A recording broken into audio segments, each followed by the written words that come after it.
was in a grove of tall walnut trees that shades one side of the valley. I had wandered into it at noontime, when all nature is peculiarly quiet, and was startled by the roar of my own gun, as it broke the Sabbath stillness round, and was prolonged and reverberated by the angry echoes. If ever I should wish for a retreat, whither I might steal from the world and its distractions, and dream quietly away the remnant of a troubled life, I know of none more promising than this little valley. From the listless repose of the place, and the peculiar character of its inhabitants. By the way, just minor aside, is it spelled like that in the original text? It might be, but in 2024 that is incorrect grammar. Anyway, for descendants from the original Dutch settlers, this sequestered glen has long been known by the name of Sleepy Hollow. I'm assuming it was written like that in the original text. And its rustic lads are called the Sleepy Hollow Boys throughout all the neighboring country. Oh, by the way, ignore my underlining and all that. That's just for me. Don't mind it. Hopefully it's not too distracting. A drowsy, dreamy influence seems to hang over the land and to pervade the very atmosphere. Some say that the place was bewitched by a high German doctor during the early days of the settlement. Others, that an old Indian chief, the prophet or wizard of his tribe, held his powwows there before the country was discovered by Master Hendrik Hudson. Certain it is, the place still continues under the sway of some witching power that holds a spell over the minds of the good people, causing them to walk in a continual reverie.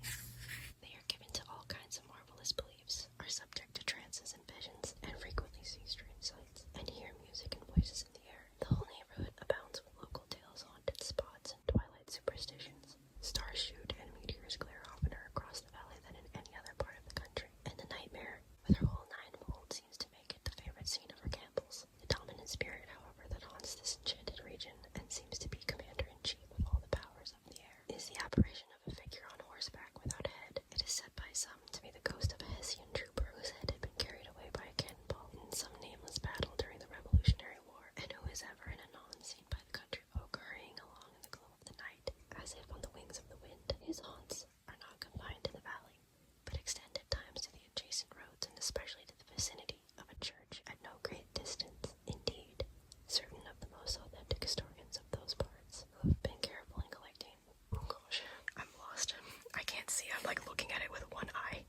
I got one eye closed. Sorry. Who have been careful in collecting and collating the floating facts concerning the spectre, allege that the body of the trooper had been buried in the churchyard. The ghost rides forth to the scene of the battle in nightly quest of his head, and that the rushing speed with which he sometimes passes along the hollow like a midnight blast is owing to his being belated and in a hurry to get back to the churchyard before daybreak. Such is the general purport of this legendary superstition, which has furnished materials for many a wild story in that region of shadows, and the spectre is known at all the countryside fires by the name of the Headless Horseman of Sleepy Hollow. It is remarkable that the visionary propensity I have mentioned is not confined to the native inhabitants of the valley, but is unconsciously, don't mind that, unconsciously imbibed by everyone who resides there for a time. However wide awake they may have been before they entered that sleepy region, they are sure in a little while to inhale the witching influence of the air, and begin to grow imaginative, to dream dreams, and see apparitions. I mentioned this peaceful spot with all possible thought, for it is in such little retired Dutch valleys found here and there embosomed in the great state of New York, that the population, manners, and customs remain fixed, while the great torrent of migration and improvement which is making such incessant changes in other parts of this restless country sweep by them unobserved. They are like those little nooks of still water which border a rapid stream, where we may see the straw and bubble riding quietly at anchor, or slowly revolving in their mimic harbor, undisturbed by the rush of the passing current. Though many years have elapsed since I trod the drowsy shades of Sleepy Hollow, yet I question whether I should not still find the same trees and the same families vegetating in its sheltered bosom. In this by-place of nature, there abode, in a remote period of American history, that is to say some 30 years since, a worthy wight of the name of Ichabod Crane, who sojourned, or, as he expressed it, tarried in Sleepy Hollow, for the purpose of instructing the children of the vicinity. Who was a native of Connecticut, a state which supplies the Union with pioneers for the mind as well as for the forest, and sends forth yearly its legions of frontier woodsmen and country schoolmasters. The cognomen of Crane was not inapplicable to his person. He was tall but exceedingly lank, with narrow shoulders, long arms and legs, hands that dangled a mile out of his sleeves, feet that might have served for shovels, and his whole frame most loosely hung together. His head was small and flat at top, with huge ears, large green glassy eyes, and a long snipe nose, so that it looked like a weathercock perched upon his spindle neck, to tell which way the wind blew. To see him striding along the profile of a hill on a windy day, with his mistaken him for the genius of famine descending upon the earth, or some scarecrow eloped from a cornfield. His schoolhouse was a low building of one large room, rudely constructed of logs, the windows partly glazed and partly patched with leaves of old copybooks. It was most ingeniously secured at vacant hours by a withe. I forgot how to pronounce that word. A withe twisted in the handle of the door, and stakes set against the window shutters, so that, though a thief might get in with perfect ease, he would find some embarrassment in getting out, an idea most probably borrowed by the architect. Joost van Houten.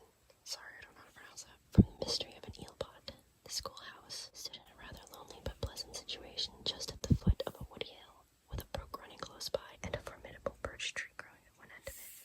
From hence the low murmur of his pupils' voices, conning over their lessons, might be heard in a drowsy summer's day, like the hum of a beehive, interrupted now and then by the authoritative voice of the master, in the tone of menace or command, or peradventure by the falling sound of the birch, as he urged some tardy loiterer along the flowery path of knowledge. Truth to say, he was a conscientious man, and ever bore at the mind the golden maxim, spare the rod and spoil the child. Ichabod Crane's scholars certainly were not spoiled. I would not have imagined it, however, that he was one of those cruel potentates of the school who joy in the smart of their subjects.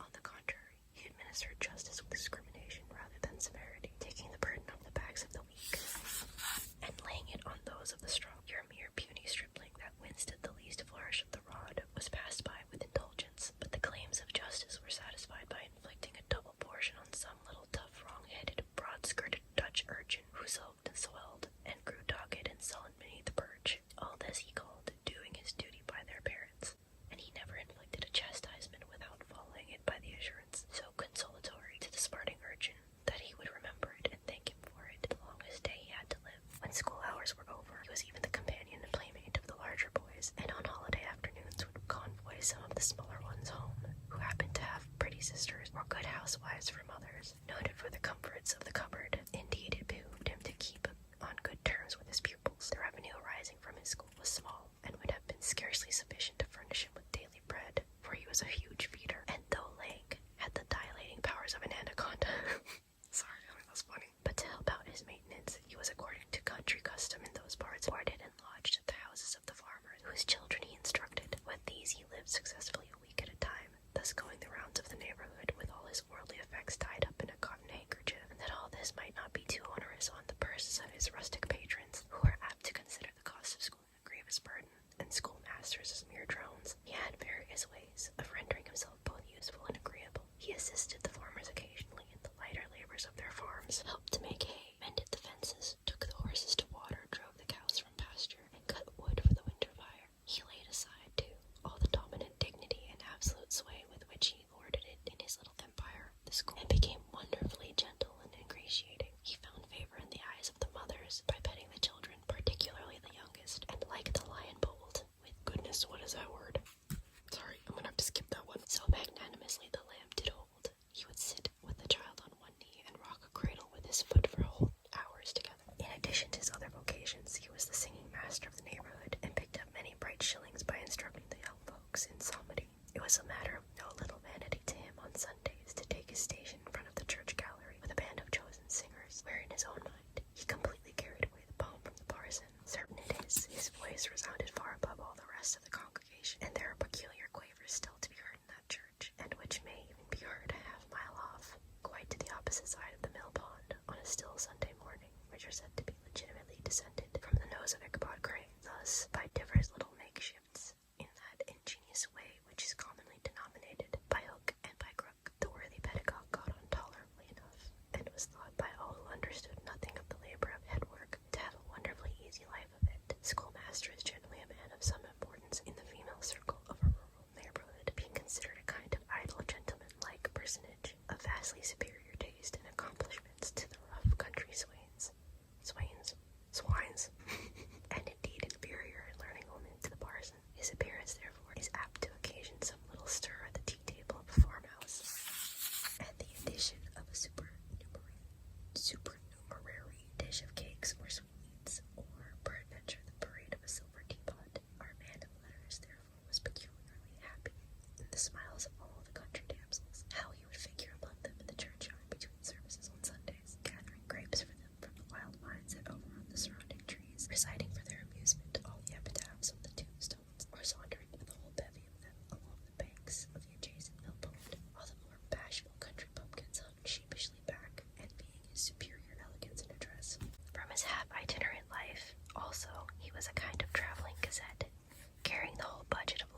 gossip from house to house, so that his appearance was always greeted with satisfaction. He was moreover esteemed by the women as a man of great erudition, difficult for me to say, for he had read several books quite through, and was a perfect master of Cotton Mather's History of New England Witchcraft, in which, by the way, he most firmly and potently believed. He was, in fact, an odd mixture of small shrewdness and simple credulity. His appetite for the marvelous and his powers of digesting it were equally extraordinary, and both had been increased by his residence in this spellbound region. No tale was too gross or monstrous for his capacious swallow. It was often his delight, after his school was dismissed in the afternoon, to stretch himself on the rich bed of clover, bordering the little brook that whimpered by his schoolhouse, and there con over old Mather's direful tales until the gathering dusk of the evening made the printed page a mere mist before his eyes. It's kind of how I feel right now, even though I have my glasses on. I'm so blind.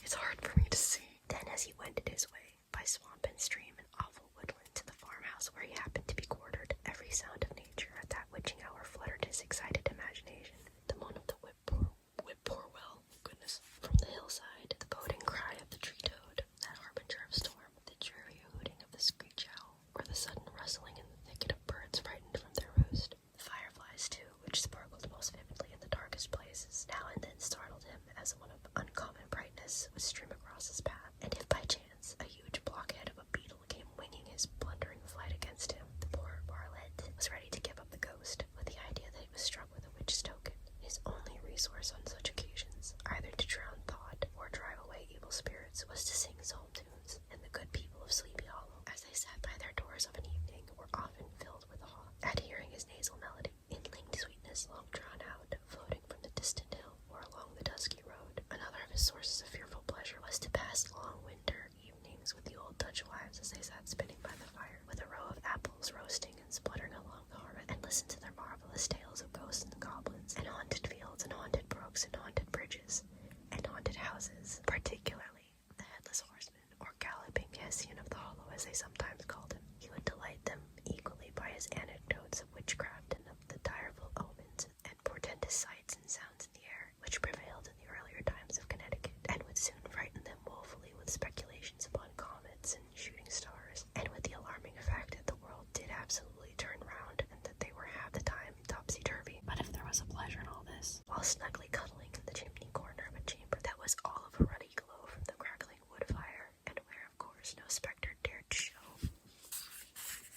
his face, it was dearly purchased by the terrors of his subsequent walk homewards. Sorry, I gotta hold this up right now, even though this is the last page. What fearful shapes and shadows beset his path amidst the dim and ghastly glare of a snowy night. With what a wistful look did he eye every trembling ray of light streaming across the waste fields from some distant window. How often was he appalled by some shrub covered with snow, which, like a sheeted spectre, beset his very path. How often did he shrink with curdling awe at the sound of his own steps on the frosty crust beneath his feet, and dread to look over his shoulder, lest he should behold some uncouth being tramping close behind him. And how often was he thrown into complete dismay by some rushing blast howling among the trees, in the idea that it was a galloping Hessian on one of his nightly scourings. All these, however, were mere terrors of the night, phantoms of the mind that walk in darkness, and though he had seen many spectres in his time, and been more than once beset by Satan in diverse shapes in his lonely perambulations, yet daylight put an end to all these evils, and he would have passed a pleasant life of it, in despite of the devil and all his works, if his path had not been crossed by a being that causes more perplexity to mortal man than ghosts, goblins, and the whole race of witches put